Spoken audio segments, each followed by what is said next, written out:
Bonjour, je vous propose une vidéo qui va vous présenter ma colonne cours par rapport à la moyenne mobile arithmétique.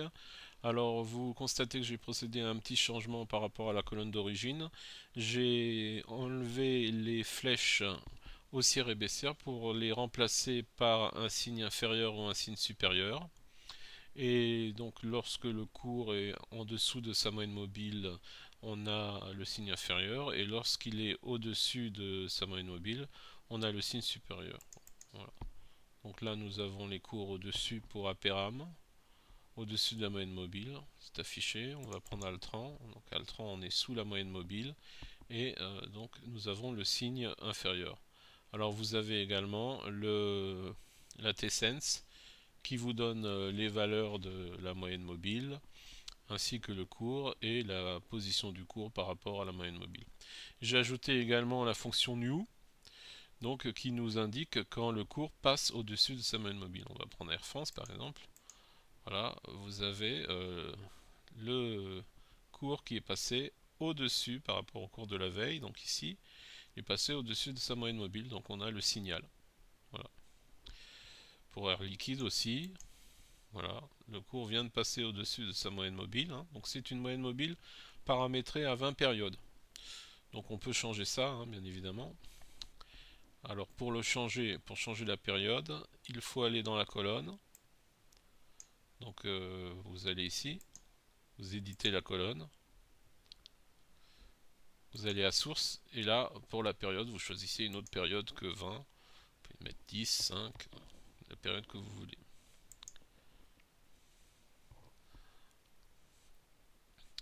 Alors pour revenir maintenant donc à notre colonne, j'ai également mis une fonction tri. Donc la fonction tri décroissante nous permet d'avoir d'abord les signaux de croisement haussier, d'accord. Ensuite nous avons les signaux de croisement baissier, mais là on n'en a pas a priori sur le SBF. Alors donc on aura à ce moment-là que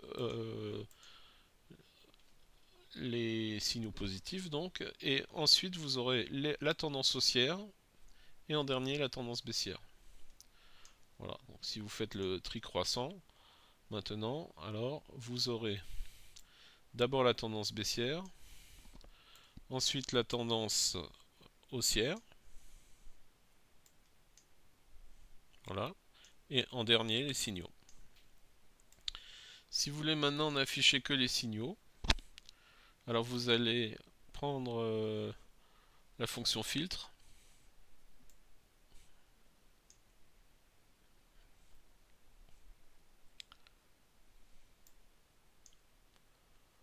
ici, vous cliquez,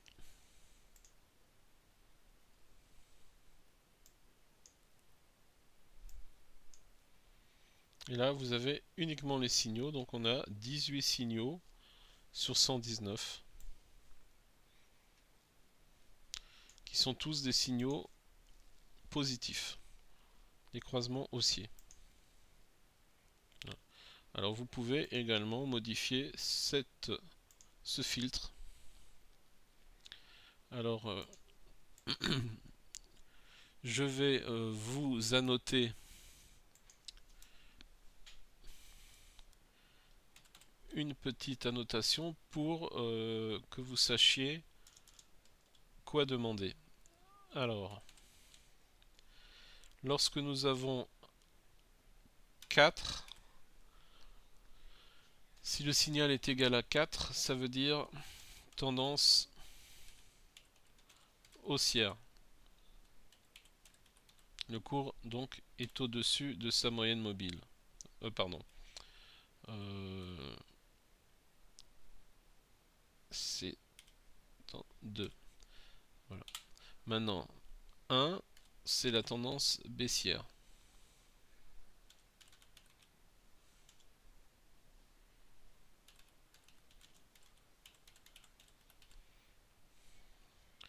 Maintenant, 4, c'est le signal haussier.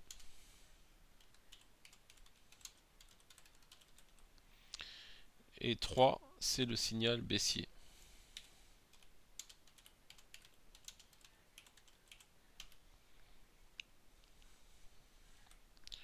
Donc si vous voulez afficher que les tendances haussières, il suffit de marquer égal 2.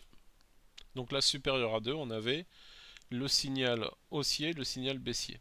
D'accord? Donc si vous voulez maintenant que la tendance haussière, vous affichez signal égal 2.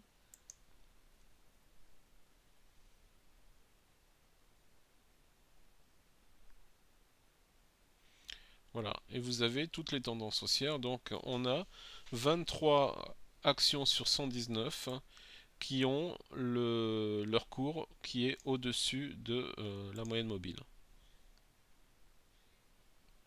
Voilà, et qui sont en tendance haussière en journalier. Voilà, donc c'est très facile à paramétrer. Je vous remonte, vous allez à source, vous allez à la fin, et là-bas vous suivez. Donc si c'est égal à 2 tendance haussière, égal à 1 tendance baissière, égal à 4 signal haussier, égal à 3 signal baissier. Alors imaginez maintenant que vous voulez la tendance baissière. Alors vous tapez 1, tout simplement, et vous allez avoir sur le filtre uniquement les tendances baissières. Donc là vous avez 78 actions sur 119 qui sont en tendance baissière. Voilà. Donc ça vous permet d'effectuer pas mal de filtres. On termine avec les signaux. Donc si vous voulez maintenant avoir signaux haussiers et baissiers, ben, il suffit de dire que ça soit supérieur à 2. C'est-à-dire que le signal sera égal à 3 ou à 4. Donc on marque supérieur à 2 et on appuie sur OK.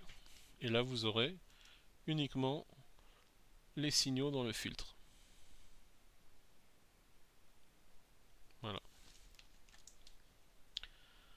Donc je vous envoie cette vidéo avec le code de la colonne. Je vous remercie.